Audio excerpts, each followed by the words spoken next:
Opposition जमातों ने जम्मू कश्मीर में इंतखाबात कराने का मुतालबा दोहराया है। जम्मू में अपोजिशन के धरने में शामिल मुख्तलिफ हिस्सों के लीडरों ने इल्जाम लगाया कि बीजेपी जम्मू और कश्मीर में असेंबली और पंचायती इंतखाबात में ताखीर कर रही है।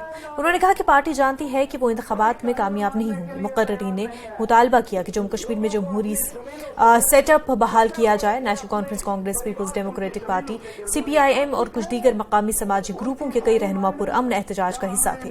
अगरचे रहनुमाओं ने उनके दरमियान इत्तेहाद का पैगाम देने की कोशिश की, ताहम दो अहम रहनुमा डॉक्टर फारूक अब्दुल्ला और महबूबा मुफ्ती ने धरने में शिरकत नहीं की। इससे इन जमातों के दरमियान इत्तेहाद पर सवालात उठ गए।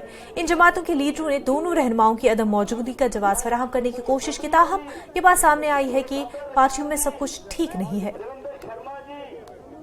ये आज का जो हिस्टोरिक धरना है जिसमें सब पार्टियां शामिल हुई हैं और ये धरना ये साबित करता है कि जम्मू कश्मीर के अंदर जमहूरियत जो है उसको बहाल करने के लिए सारे लोग जो हैं एकजुट हुए हैं। इस धरना में ये भी कहा गया था कि डॉक्टर फारूक अब्दुल्ला भी आएंगे, महबूबा मुफ्ती भी आएंगे, लेकिन दोनों में से कोई भी लीडर यहाँ पर नहीं आया है कि क्योंकि बेसिकली एडमिनिस्ट्रेशन ने हमको थोड़ा सा लटका के रखा। वो परमिशन जो है वो रात को हमें मिली, तो उस वजह से थोड़ा सा कंफ्यूजन रहा, लेकिन सारी पार्टियां इकट्ठी हो गई हैं और ये फारूक साहब और महबूबा मुफ्ती के बगैर जो आपको लोगों का एक हजूम नजर आ रहा है, ये दर्शाता है कि वो उनके पीछे खड़े। कल शाम तक तो हमें ये पता नहीं था प्रोग्राम होगा कि नहीं होगा। अब यही एडमिनिस्ट्रेशन चाहती थी कि उन्होंने परमिशन ले दी, इसलिए वो लीडर कश्मीर से नहीं आ पाए, लेकिन हमारी बाकी सेकंड लाइन तो सारी कटी है। नेशनल कॉन्फ्रेंस के तकरीबन सब लोग हैं, कांग्रेस के सब लोग हैं, PDP के सब लोग हैं, कैडर इकट्ठा है। हम लोगों का एक फैसला है कि जम्मू कश्मीर से भारतीय जनता पार्टी को हमने लखनपुर से पार करना है, इसको देश से पार करना है। क्यों करगिल के लोगों ने जवाब दे दिया, अब जम्मू में चुनाव नहीं है, इकट्ठे होकर धरना ही है, धरना हम दे रहे हैं। लेकिन भारतीय जनता पार्टी डेमोक्रेसी को कत्ल करना चाहती है, लोकतंत्र का कत्ल करने वाली पार्टी है। उसने हमें तबाह किया, जम्मू कश्मीर के लोगों के साथ धोखा किया।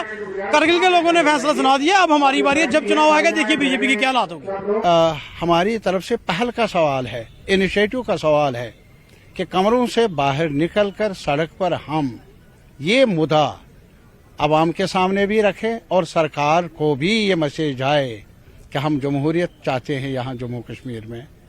हमें डिप्राइव ना किया जाए कॉन्स्टिट्यूशनल राइट्स से। जो कॉन्स्टिट्यूशनल राइट्स हमें तोहफे में मिले नहीं, लंबी लड़ाई के बाद मिले हैं पूरे मुल्क को, जम्मू कश्मीर के अवाम को। और जम्मू कश्मीर के अवाम में ये तासुर पैदा न हो जाए कि हमें गैर समझा जा रहा है, या ये न समझे वो कि जैसे कॉन्स्टिट्यूशन ऑफ इंडिया यहाँ सस्पेंडेड है। ये इसी वजह से हमने मुनासिब समझा एक साथ मिलकर हम यहाँ इस हिस्टोरिक शहर में बैठकर एक मैसेज भेज दें अहले इक़्तिदार को भी और अपने हमवतनों को भी।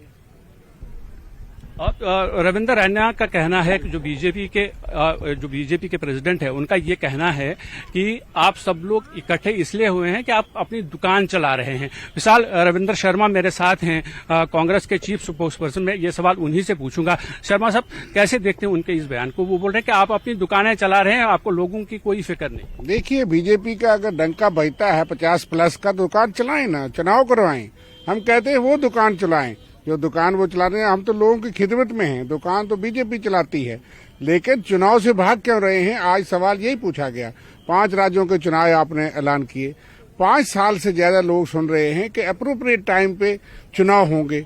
हालात आप कहते हैं सिक्योरिटी बहुत अच्छे हैं, सेंट्रल गवर्नमेंट यूटी एडमिनिस्ट्रेशन, लेकिन यूटी एडमिनिस्ट्रेशन कहती है 80% लोग चुनाव नहीं चाहते। यहाँ दर्जन से ज्यादा मेन अपोजिशन पार्टी, सियासी पार्टियां थी, सोशल ऑर्गेनाइजेशन थी, जो एक मंच पे एक हमारा मैसेज था, एक सवाल था सेंट्रल गवर्नमेंट से, यूटी गवर्नमेंट से और इलेक्शन कमीशन से कि जम्मू कश्मीर में डेमोक्रेसी रिस्टोर क्यों नहीं करते।